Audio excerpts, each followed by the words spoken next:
कबीर मार्ग कठिन है, नहीं कायर का काम।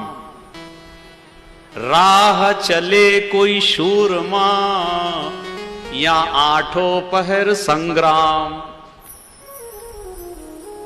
ये भक्ति के मान अपमान भी होगा। अपने वाले ही मीराबाई को जहर पिलाया है, हमको जहर तो नहीं पिलाएंगे पर जहर जैसा बोलेंगे जरूर। अगर इस मार्ग पे चलोगे और भगवान चाहिए आपको, तो अपमान, निंदा, बुराई, कलंक और क्या नहीं होगा, ये तो जो चल रहे हैं वही अनुभव कर रहे हैं, शब्दों में नहीं व्यक्त कर सकते होती है। तो फिर मैंने ग्रंथों से मिलान किया। भाई मुक्ति के लिए तो हम व्रत कर रहे, उपवास कर रहे, तीर्थ जा रहे, दान कर रहे, गोदान कर रहे, सेवा कर रहे, हमारी मुक्ति हो जावे। और ये तीन देवता मुक्ति देने में समर्थ नहीं है, तो इनके ऊपर कौन है आखिर।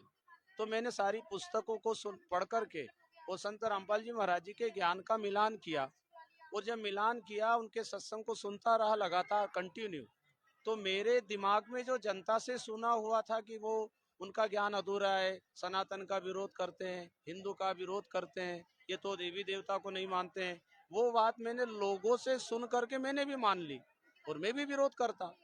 लेकिन जब उनके सत्संग मुखारबिंद से सुने और लगातार सुनना चालू किया, तो सारी शंका का समाधान उनके प्रवचनों से ही हुआ। फिर मुझे लगा लोगों ने अधूरा सुना है, इसलिए उनकी निंदा करते हैं। और उनके ग्रंथ जो है ज्ञान गंगा आदि पुस्तकों को मैंने पढ़ा और फिर अपने ग्रंथों से मिलान किया, तो उनकी बात 100% सच्ची मुझे नजर आई। इसलिए मैंने उनके ज्ञान को स्वीकार किया। तो सबसे पहले वचन उनका यही था कि तीन गुणों की भक्ति में यो भूल पड़ियो संसार, कहे कबीर निज नाम बिना कैसे उतरे पार। तो भव सागर से पार होने के लिए जीवन मिला है। और कबीर साहब का जो ज्ञान रामपाल जी महाराज जी ने बताया, इसके पहले कभी किसी से नहीं सुना था। इसलिए दास के मन में आया कि इनका पूरा ज्ञान सुन करके उस सत्य को स्वीकार करना चाहिए, जो अभी तक मुझे किसी संत के द्वारा सुनने को नहीं मिला। तो मैंने फिर संत रामपाल जी महाराज जी के सत्संग को सुना, उसका मेरे जीवन पर बहुत असर पड़ा। और आज पहले से ज्यादा मैं बहुत खुश हूँ और पूरे परिवार उससे जुड़े हुए हैं।